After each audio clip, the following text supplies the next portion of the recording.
కడప జిల్లా జమ్మలమడుగులోని శ్రీ నారాపుర వెంకటేశ్వర స్వామి ఆలయ వార్షిక బ్రహ్మోత్సవాలు ఘనంగా ప్రారంభమయ్యాయి. ధ్వజారోహణంతో ఉత్సవాలకు శ్రీకారం చుట్టారు.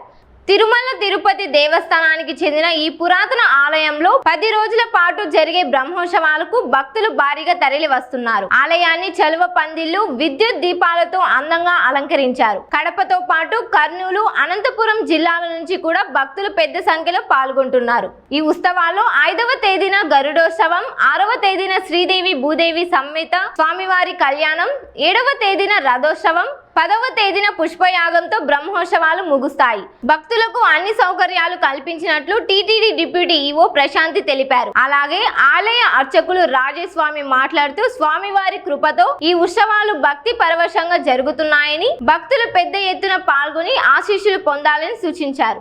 తిరుమల తిరుపతి దేవస్థానంలో ఆధ్వర్యంలో ఈరోజు ధ్వజారోహణతో నారాపుర శ్రీ భూదేవి శ్రీదేవి సమేత వెంకటేశ్వర స్వామి బ్రహ్మోత్సవాలు మొదలు కావడం జరిగింది. ఈ ఉత్సవాలకు సంబంధించి వచ్చే భక్తులకి ఎలాంటి అసౌకర్యం కలగకుండా అన్ని ఏర్పాట్లు చేయాలని మా TTD chairman Shri VR Naidu గారు, అలాగే మా కార్యనిర్వహణాధికారి శ్రీ బుద్ధాడు రవిచంద్ర గారి ఆదేశాల మేరకు భక్తులకి సౌకర్యాల గురించి, వారికి త్రాగునీరు కావచ్చు, వారికి నీడ షెల్టర్స్ కావచ్చు, వారికి నిరంతరంగా ఇక్కడ గుడిలో ప్రసాదాలు ఇవ్వడం కావచ్చు, ఇలాంటి ఏర్పాట్లను కూడా ఇక్కడ వారికి చేయడం జరుగుతుంది. అదే కాకుండా మనము మంచిగా ఎలక్ట్రికల్ ఇల్యూమినేషను మన జమ్మలమడుగు పట్టణంలో, తర్వాత గుడి చుట్టూ కూడా భక్తులకి ఒక మంచి అనుభూతిని ఇచ్చే విధంగా ఎలక్ట్రికల్ ఇల్యూమినేషన్ కూడా ఈసారి ప్రత్యేకంగా చేయడం జరుగుతుంది. అయితే మనకు ముఖ్యంగా 5, 6, 7 తేదీల్లో ఎక్కువ జనాలు వస్తారని భావించి ఆ రోజు ప్రత్యేకంగా మంచినీళ్ళకి సంబంధించి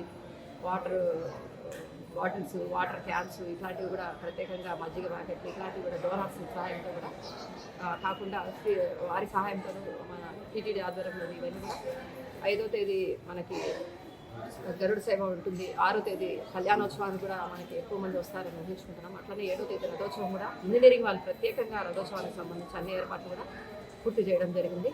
ఈ ఉత్సవాలకి జమ్మలమడు పట్టణం నుంచే కాకుండా చుట్టుపక్కల ఉండే పట్టణాల నుంచి కూడా వచ్చే అవకాశం ఉంది. కాబట్టి వారందరినీ కూడా ఈ ఉత్సవాలకు వచ్చి పాల్గొని స్వామివారిని దర్శించి తరించాలని ఆశిస్తూ ఓం నమో నిలయ కమలాకాముకపమాన్ అభంగన విభోగిర్న స్తరంగ హేతుమంగళం వెంకటాద్రి సమం స్థానం బ్రహ్మాండే నాస్తి కించనాత్ వెంకటేశ సమో దేవో నభూతో న భవిష్యతి. ఓం నమో వెంకటేశాయ. తిరుమల తిరుపతి దేవస్థానములు శ్రీ నారాపుర వెంకటేశ్వర స్వామి ఆలయము జమ్మలమడుగు కడప జిల్లా నందు వేంచేసి ఉన్న ఈ నారాపుర వెంకటేశ్వర స్వామి వారికి ఈ వైశాఖ మాసంలో జరిగే నవరాత్రి బ్రహ్మోత్సవంలో మొదటి రోజున ధ్వజారోహణంతో ఆరంభమైంది. మనకి వెంకటాచల మహత్యంలో శేషాచల, గరుడాచల, సింహాచల, వృషభాచల, నారాయణాచలాది అంజనాచలాది శిఖరి మాలాకులస్య అన్నట్టు స్వామివారు మరి 7 కొండల మీదికి ఒక్కొక్క కొండ వెళ్తూ ఎలా వెళ్ళారో ఇక్కడ కూడా మన నారాపుర వెంకటేశ్వర స్వామి వారు ఇసుక తిన్నెలో, అంటే ఒకప్పటికి ఈ ఊరి పేరు జంబులమడుగు అనే నామకరణంతో ఉండేది. అది కాలక్రమేణా జమ్మలమడుగు అనే నామకరణంతో పిలుస్తున్నారు. అంటే పూర్వము పెన్నా నదీ తీరంలో స్వామివారు ఇసుక తిన్నెల్లో ఉన్నారు. అప్పుడు స్వామివారికి ఏ పూజా కార్యక్రమాలు జరగకుండా ఉండేవి. అప్పుడు ఈ నారాపుర అనే భక్తుడికి స్వామివారు కళలో సాక్షాత్కరించి ఉత్తర దిగ్భాగంలో ఇసుక తిన్నెల్లో ఉన్నానని స్వామివారు చెప్పడం జరిగినది. ఆ నారాపుర అనే భక్తుల సహకారంతో మరి తిరిగి స్వామివారిని పునః ప్రతిష్ఠించి జీర్ణోద్ధరణ చేశారని చెప్పి మనకి శిలాశాసన ద్వారా జరుగుతున్నాయి. అప్పటి నుంచి ఈ స్వామివారికి నారాపుర వెంకటేశ్వర స్వామిగా నామకరణంతో పిలుస్తున్నారు భక్తులు. మరి భక్తులు ఎటువంటి కోరిక కోరినా కూడా ఈ కలియుగంలో మనకి ఈ వెంకటేశ్వర స్వామివారు కొంగు బంగారమై కోరికలు తీరుస్తున్నారు. అలాగే ఇక్కడ వెంకటేశ్వర స్వామివారికి విశేషంగా ఎక్కడ స్వామివారికి వెళ్ళినా కూడా స్వామివారు అభయ వరద హస్తాలతో ఉంటారు. ఇక్కడ స్వామివారు లక్ష్మీ గరుత్తుల సమేతంగా ఉన్నారు. అలాగే ఉపాలయంలో ఆంజనేయ స్వామివారు ఉన్నారు, ఆలవార్లు ఉన్నారు.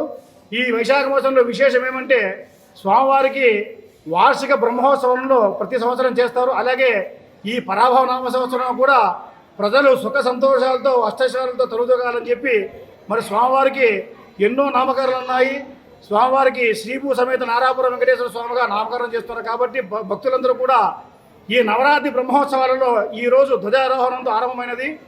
ఈరోజు సాయంకాలమున శేషవాహనంతో ఆరంగమయ్యి హనుమంత వాహనము, గరుడ వాహనము, పెద్ద శేష వాహనము, సింహవాహనము, చంద్రప్రభ, సూర్యప్రభ, ధ్వజ అవరోహణంతో చక్రశరణంతో ఈ బ్రహ్మోత్సవాలు పూర్తిగా సమాప్తమవుతాయి.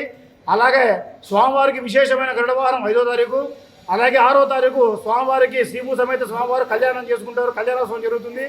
అలాగే 7వ తారీఖు రథోత్సవంతో ఈ చుట్టుపక్కల ప్రజలు తండోపతండాలుగా వచ్చి ఆ 7వ తారీఖు ఈ రథోత్సవంలో పాల్గొని ఆ స్వామివారికి మొక్కులు చెల్లించుకుంటారు.